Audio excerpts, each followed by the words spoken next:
Se hoje é quinta-feira, dia de Quinta com a Pátria aqui no Bom Dia Agronegócio, Cristiano Palavra, seja bem-vindo, meu amigo, bom dia para você. É sempre bom receber você por aqui e nessa semana que teve de tudo, hein, Cris, nesse mercado. Teve notícia para todo tipo de gosto. Bom dia. Muito bom dia, Carla. Prazer é meu estar mais uma manhã aqui falando contigo, falando com toda essa audiência do Notícias Agrícolas. Vamos lá, vamos falar sobre esse mercado aí, o que podemos esperar. Mercado que veio dando um certo suporte aí nas últimas semanas, perdeu força nesses últimos dias, colheita avançando, preocupações em diversas partes do país, principalmente no Rio Grande do Sul, né, Carla? Estamos vendo aí uma situação meio complicada aí para muitos produtores. Mas vamos lá, vamos falar dessa safra e dessas expectativas. Ô, Cris, era justamente sobre essa safra que eu queria começar, nesse novo número que vocês soltaram que eu queria começar a nossa conversa. Pouco mais de 165 milhões de toneladas. Qual é a sua avaliação nesse momento dessa fase de conclusão das nossas lavouras? Chove demais em alguns cantos, chove de menos em outro. A gente estava vendo aqui agora esse alerta do INMET para 18 estados com mais temporais, com granizo. É difícil o produtor ter paz, né, num país desse tamanho. De fato, Carla, de fato, a gente está vendo situações diversas, né, pelo país. Diria que o que mais preocupa, de fato, é a situação da falta de chuvas em algumas regiões. A gente sabe que, é claro, o excesso de chuvas, o excesso de umidade durante a colheita, ele atrapalha muito, leva a perdas, mas as grandes perdas, né, a nível estadual, a nível nacional, elas são causadas muito mais pela falta delas, né, do que o excesso. E falando em falta de chuvas, nós já tivemos problemas em outras regiões, como a gente já falou em outras oportunidades aqui, como Paraná, como Mato Grosso do Sul. Algumas regiões do Maranhão, por exemplo, têm ficado alguns dias sem chuva, o mesmo para o Piauí, ficou algumas semanas até para algumas localidades sem chuvas, voltou a chover nos últimos dias, mas o que mais preocupa de fato é a região centro-sul do Rio Grande do Sul. Mais uma vez, né, os produtores gaúchos enfrentando dificuldades, enfrentando um clima bastante irregular, um calor muito, muito excessivo para partes do Rio Grande do Sul, partes de Santa Catarina também, chuvas irregulares, e isso contrasta bastante com o que a gente viu nessa semana, um retorno de chuvas muito agressivas aqui para Goiás, para partes do Tocantins, mantendo chuvas agressivas para partes de Rondônia, Mato Grosso. Então, é uma safra de diferentes realidades, né, Carla? Mas podemos dizer que aonde a colheita está acontecendo, está mais adiantada, que já é em grande parte do país, principalmente a região central, a gente está vendo grandes resultados, fortes resultados de produtividade. Então, a gente tem extremos, regiões que têm perdas, que são significativas, mas uma grande parte do país está colhendo e está colhendo muito bem. Realmente são muitos os relatos de produtividades acima de 80 sacos por hectare, 75 sacos por hectare. São boas produtividades, isso é muito bom para quem está conseguindo realmente esses resultados. Mas a nível nacional como um todo, Carla, e respondendo mais diretamente sua pergunta, em fevereiro nós realmente observamos um cenário de uma produção um pouco menor do que a gente esperava lá em janeiro. Nós já tínhamos atualizado o nosso número para casa de 167 para 168 milhões de toneladas e agora está trabalhando com um número mais ali, 165,9, próximo de 166 milhões de toneladas. Esse número pode mudar ainda daqui para frente. A gente tem que ver como vai se desenrolar essa situação, principalmente em solo gaúcho, se mais perdas vão ser observadas. Vejo que o Paraná também não vai alcançar aquele teto produtivo de 22 milhões de toneladas, vai ficar um pouco abaixo disso, pode ter novos cortes daqui para frente. Esses excessos de chuvas podem prejudicar um pouco, sim, as produtividades do Tocantins, do Mato Grosso, aqui em Goiás, mas em geral ainda é uma safra produtiva. E a depender de como forem o desenrolar do clima, nós podemos até ver esse número voltando a crescer. Mas acho que o grande recado em relação à safra brasileira, é que é uma safra ainda de alto potencial, mas que não está com seu potencial total. Lá em dezembro, principalmente em meados de dezembro, nós tínhamos expectativas bem maiores para essa safra. A gente poderia chegar aí a 175, 174 milhões de toneladas. Eu acho que a gente já se afasta desse número, apesar de ainda ter uma safra produtiva, ainda é um recorde, né? Mas é uma safra que não vai alcançar esse teto. Ô, Cris, isso, quando a gente olha pro ainda é uma safra grande, é uma safra cheia e tudo, já nos leva a olhar imediatamente para a condição da nossa logística, porque essa semana, de novo, né, as imagens começam a ficar mais frequentes na medida em que a colheita vai avançando, é fila de caminhão em todo o país, é dificuldade nos portos, são os prêmios subindo. Como é que essa semana foi se construindo para o mercado brasileiro diante desse quadro de oferta que você acaba de nos detalhar? De fato é normal que nesse período do ano a gente tenha um pouco mais de engasgo logístico, né? Estamos aí entrando em plena colheita, até demorou um pouco para isso acontecer, né? A gente esperava ali uma colheita saindo com mais velocidade nesse ano. O primeiro impacto, logicamente, no custo de fretes, né? Vou citar uma rota aqui do Goiás para Porto, por exemplo, Rio Verde para o Porto, até final de janeiro cotações ali abaixo dos R$ 200, agora a gente já tem negociações acima dos 300, então uma alta de mais de 30, 40% em 2 semanas, basicamente. Uma situação que ainda pode continuar subindo.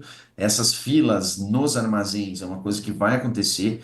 Esse período chuvoso atrapalha ainda mais esse cenário, porque quando abre o tempo o tempo abre, e todo mundo entra colhendo, os caminhões vão para os armazéns e às vezes ficam lá em filas, ficam parados. Quando está o tempo mais aberto, né, a colheita vai sendo mais escalonada. Então, isso tende a se agravar daqui para frente. Quando a gente olha para a capacidade de armazenagem aqui no Brasil, a gente viu uma evolução muito boa nos últimos anos. De fato, a gente teve um crescimento importante na nossa capacidade de armazéns, mas ainda é uma capacidade limitada, né? É uma capacidade que abarca toda a nossa safra de verão, passa dos 200 milhões de toneladas, né, de capacidade instalada, só que sempre vai gerar um problema depois com a entrada das outras culturas. Então, a gente está vendo, sim, um suporte para prêmios aqui no Brasil, e em grande parte isso se justifica pela dificuldade de originação, já que a colheita atrasou, ciclo das cultivares alongou, essa dificuldade de colher por causa das chuvas, mas daqui para frente a gente vê que é uma grande a chance desses prêmios ficarem cada vez mais pressionados, porque está entrando mais e mais oferta no mercado. É um momento que naturalmente os preços já ficam mais pressionados. Apesar de a gente ver Chicago ainda se mantendo acima dos 10 e essa melhora nos prêmios, na ponta para o produtor, a gente viu que os preços não estão tão interessantes no interior e tem bastante disparidade entre regiões de logística melhor e logística pior. Então é uma fase normal, colheita, custo alto de fretes, problemas ali nos armazéns, nos portos, algo que a gente já está acostumado para essa época do ano, né, Carla? Mas sem dúvida impacta o mercado diretamente. Agora, Cris, quem tem essa soja para participar desse momento, é um momento oportuno para fazer novos negócios, para avançar com a comercialização, embora esses prêmios estejam subindo mais por dificuldade de originação do que por um aumento ou uma estilingada fora do esperado para a demanda. Quem pode, é oportuno participar desse momento? Vejo que sim, Carla, vejo que sim. Depende muito, é claro, do planejamento individual de cada um, né, em relação às suas despesas, mas principalmente para quem vai precisar fazer caixa com soja para 30 do 3, 30 do 4, até mesmo 30 do 5 para quem está nas regiões mais extremas do país, o momento, principalmente quem tem muito pouca venda ainda realizada, vejo que sim, precisa trabalhar com um pouco mais de conservadorismo nesse mercado, porque, como a gente falou, apesar dos problemas, inclusive, vividos no Paraguai, na Argentina, tivemos cortes aí pelo USDA essa semana, nós ainda vemos uma oferta significativa saindo dos campos aqui da América do Sul. Uhum. E, principalmente nesse período em que a oferta é maior, a gente vai ver maior pressão, sim, sobre os preços. Nós estamos vendo também a situação da Argentina, que tem perdas, mas ainda é uma safra com uma área maior de soja. A gente está vendo um impacto sobre os preços do farelo, né? Os prêmios do farelo vieram caindo nesses últimos dias. O preço do farelo aqui no nosso mercado interno também veio caindo ao longo desses últimos dias. Isso atrapalha a formação de preço para a indústria nacional, que acaba pesando sobre os preços também para a ponta, né? Para o produtor. Então eu vejo que tem sim que se proteger para quem tem mais despesas aí dentro desse período da colheita em si, até porque captar um recurso para tentar carregar a soja, a gente sabe que o recurso está Sim. escasso, caro, né? Então, fazer suas vendas ali, parcelar, e programando suas vendas para os recebimentos dos custos ali em 30 do 4 faz todo sentido nesse momento, aproveitando aí essa janela essa pressão sobre os preços é esperada um pouco mais cedo esse ano. Ela está se alongando junto com a colheita, então vejo que ainda é uma oportunidade. Ô, Cris, na última vez que nós conversávamos, você dizia da nossa necessidade de olhar, inclusive, para a soja 25, 26. E como era importante a gente colocar isso na conta. Mais do que isso, na última conversa que eu tive com o Matheus, ele me apontava essa diferença de R$ 10 para os preços para o segundo semestre, por exemplo, se a gente olhasse ali base Porto. Então, quer dizer, não dá só para o produtor também pensar no que ele está vivendo agora e nessas oportunidades que o mercado está oferecendo nesse momento.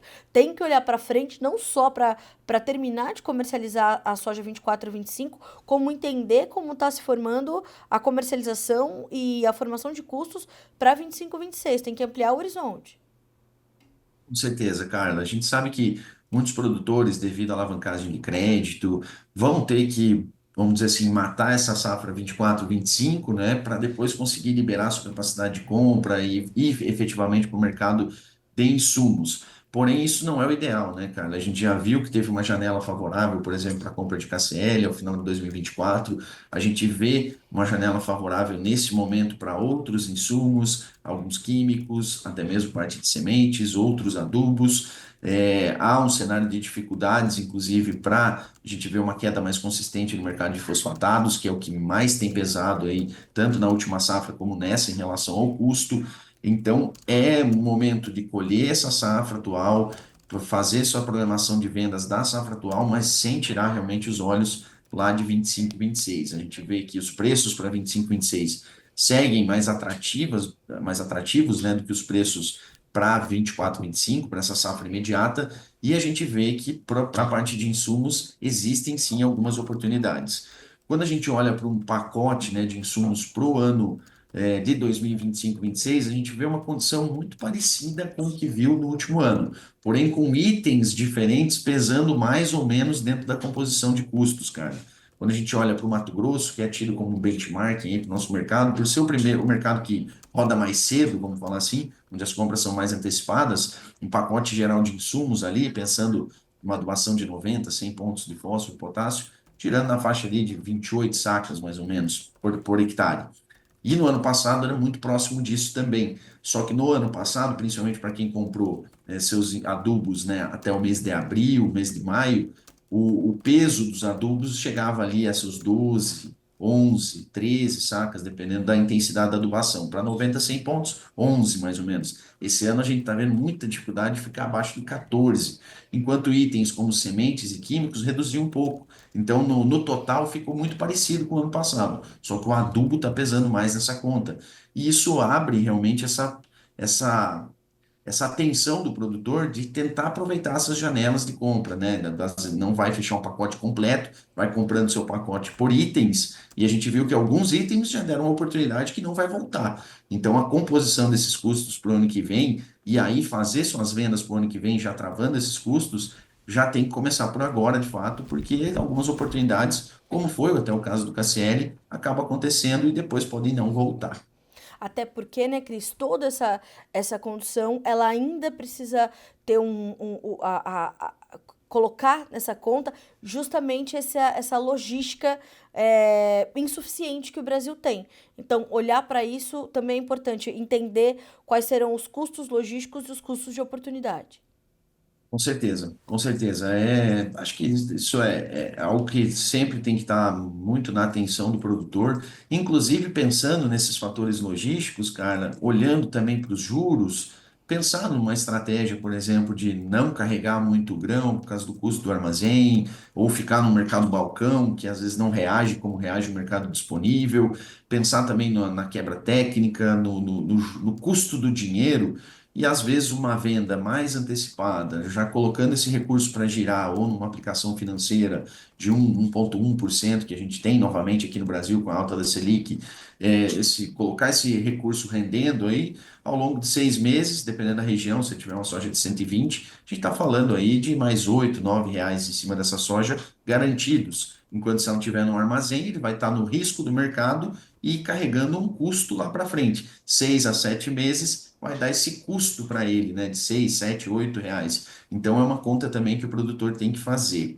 E pensando em logística também, Carlos, uma coisa que tem preocupado são os atrasos de entregas de insumos para a nossa safrinha que está em pleno plantio agora, né? A gente tem escutado cada vez mais relatos de problemas na entrega de adubos, isso já complica um processo que já está atrasado, né? A gente vê que a safrinha está atrasada, Sim. até aqui a gente fez a atualização dos números de milho também essa semana, Carla, com uma redução de 4 milhões de toneladas para a safra total. Uma redução tanto na safra de verão, que é a percepção de área para Minas, para Rio Grande do Sul, que são os dois principais produtores, ficou menor que o ano passado, e para a safrinha a gente já reduziu também a nossa expectativa de área total. Não mexemos tanto em produtividade ainda, por considerar que ainda é cedo para maiores conclusões sobre produtividade, mas a área, principalmente, a gente não vai conseguir colocar no chão tudo que era aquele planejamento, né, que se tinha ali até o final de 2024. Então, o mercado de milho, a gente está vendo no mercado muito sustentado nesses últimos dias, seja no disponível, seja nos contratos para a segunda safra, e essa questão logística também preocupa, porque a entrega dos produtos tem sido difícil em algumas regiões. Cris, eu já vou pautar esse assunto do milho contigo para a gente fazer uma nova conversa e aproveitando para te agradecer por estar conosco hoje no nosso Quinta com a Pátria, aqui no Bom Dia Agronegócio, já tradicional, né, no nosso Bom Dia Agro, ter vocês conosco e a gente vai falar mais sobre essa condição do milho. Infelizmente, o nosso tempo vai se esgotando, mas tenho certeza que a gente tem muito para falar sobre isso. Mais tarde eu vou de novo te atormentar, Cris, para a gente trazer mais informações sobre essa condição. Obrigada mais uma vez, minha amiga, é sempre um prazer e um privilégio para nós ter as suas análises por aqui. É um prazer para nós também estar todas as quintas-feiras aqui contigo, com essa audiência muito qualificada que vocês têm. É um prazer sempre estar falando diretamente com o produtor. Essa é a missão da Pátria, realmente passar essas informações para os nossos clientes, para o mercado como um todo. Eu que agradeço aí o espaço, Carla, e desejo um ótimo dia a todos. Obrigada, Cris. Bom dia para você, bom trabalho, um abraço para você, para todo o time da Pátria. Até semana que vem. Eu, grande abraço. Valeu.